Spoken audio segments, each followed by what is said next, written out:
Please remember that all the opinions in the show are those of the host and should only be taken as food for thought. We're in no way telling you to do anything. Everything is kept anonymous for the safety of the listeners and no information is shared to anyone else.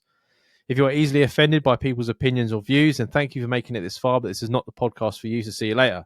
And please enjoy the rest of the show.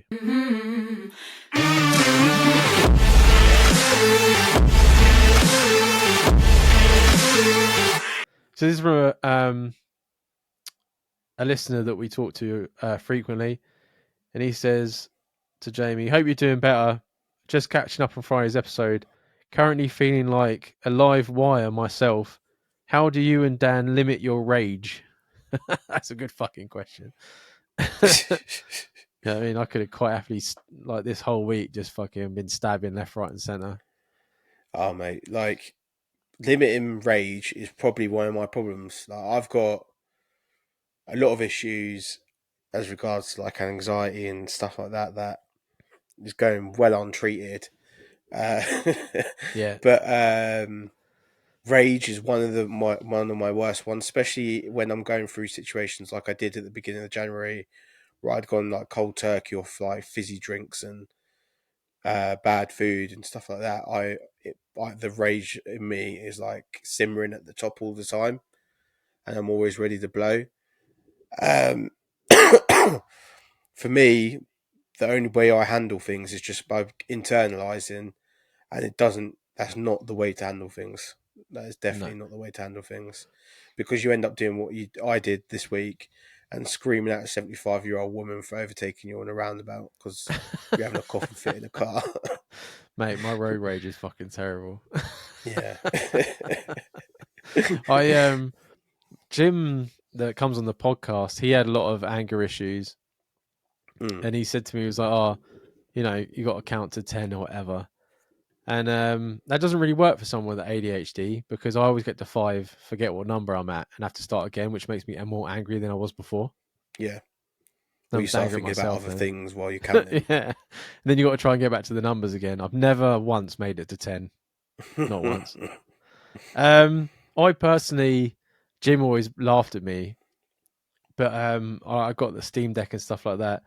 The way I calm myself down is by like really mundane tasks. So I have games on there that are like survival games, like Stranded Deep in the forest and stuff like that, where I could just stand in like a forest and just chop down like trees over and over again.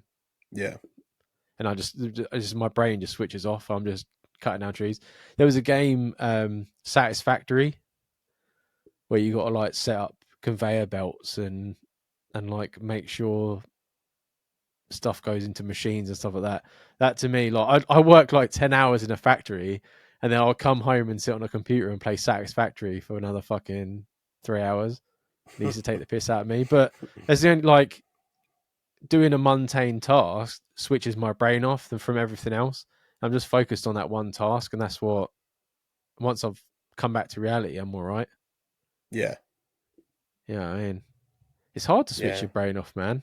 Like it's It really is, and difficult. it's hard to do it in a because a lot of people. That's why a lot of people go down like the drinks and drugs and down them avenues because they're trying to like numb themselves, and that's how they deal with stress. Mm-hmm. Which is it's hard to deal with stress in a constructive and healthy way. I think. And I think you're a very well put together human being if you do it in a good way. Yeah, all that shit about kill them with kindness and stuff. I can't do that. I can't smile at someone if I'm pissed off. I just give them a dirty look. It just doesn't happen. As I've got older, I've learned not to hit people. That's good. uh, which I think before the age of 23, maybe that was maybe around when I started getting serious with Charlotte. If someone was put to turn me the wrong way, I would just hit them, Mm-hmm. and that got me into a lot of trouble, as you know, Dan. Throughout the years, I've got myself into a lot of shit, and that is because I was so reactive. But Yeah. now, instead of hitting them, they don't unless I'm at work in a comfortable situation. I don't really react to them. It ends up being a more of a like a internal like lose my shit and then everyone. I've become a cunt to everyone, and no one's talking to me anymore. Mm. I like blow up massively.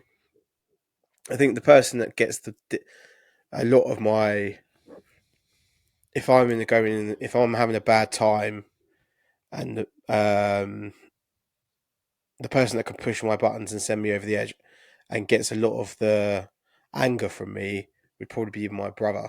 Would get a lot of it off of me, but then he does the same towards me, and we do that for each other. But then we also Yeah, support he each does. other. Yeah, we do. We also support each other massively as well. So it's kind of like the people closest to you get it taken out on them, which is not healthy either. Mm. Yeah, for sure. The best thing I ever did was invest in some like really good noise cancelling headphones. Mm. You Like said you about that don't before, yeah. realize how much fucking background noise there is, and you put them on without even music or anything like that, and like the relief is just fucking bonkers. Yeah. You know what I mean? Um, but I mean, everyone finds their own ways, and that's why when people email in and they say oh, my girlfriend doesn't want me gaming or stuff like this, and it's like everyone has their own way to relax and get through, and they only need like half an hour to fucking relax and get through it. Yeah. Yeah. And things like gaming and stuff is not going to harm the person's health No, doing it. Do you know not what I unless you mean? get fucking crazy obsessed, or Yeah. or if you end up leaving your partner and then traveling to meet someone from a computer game and then sleeping with them and coming back again. I'm not confident in that one.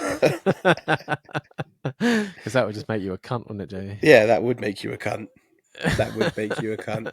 Yeah. Yeah, it's a shame the bus didn't crash on your way back. But You should have done. yeah, should have fucking well done. Exploded in a ball of flames. But yeah, everyone's got their own thing. Like I think the podcast for me, I know for Jamie as well, helps a lot. Like a Oh, little massively therapy picked me up thing. massively Yeah. last week. After, even though I sounded like shit, after that I was in a much better position mentally. Yeah. And I think the listeners get the same amount from us as well. I think it helps that me and Jamie try and be honest about everything. There's not much that the listeners don't know. I don't think we really hide anything apart from people's names. But so you just need that. I think even sometimes just a good mate to like vent to helps. Just that relief. It's always a good thing, man. I do think that is the best thing to do, is having that person to talk to, even if it ends up that you have to write into us and it doesn't make the show, but would you've then had an outlet to speak, someone to speak to, then Mhm. we're there for it. Do you know what I mean? Yeah, yeah. No one utilizes the socials enough. I don't think. Like we say, people. Mm. I don't think they actually believe that we're there. Like we don't have the money for people to be doing it for us. Like you message it as us that you get, Oh unless yeah. you're a fucking trying to sift through all the shit about producers and Do we like have Apple dog clothing. Podcasts? Yeah, dog clothing, jewelry, Yeah. sunglasses. Fucking shite. Crap. Oh, why don't you buy 2 of our pairs of sunglasses and you can promote it? Or what am I getting out of this? That drives me mad, man. But do you remember that conversation I had with that jewelry company? And they're like, "Oh, you can spend 80 quid on one of our things and then try and sell it for us." I was like, "No, you send me it, Yeah. then I sell it. Like I don't pay you to fucking promote your shit. Like, what the fuck? What does that do for me? Nothing." Always makes me laugh. I just love the ones where you get like women's clothing and that. I'm like, you do know it's called Two Men No Hope, right? It's not. Oh, You're they not don't even being read funny it, about man. it. They're just like, do you have an Apple podcast? We got podcast in the name. Yeah, we're everywhere. There isn't one. Mm, There isn't a place in there we ain't. exactly. That's what's happening right now. But thanks for your email, man. Like it's always good to hear from you.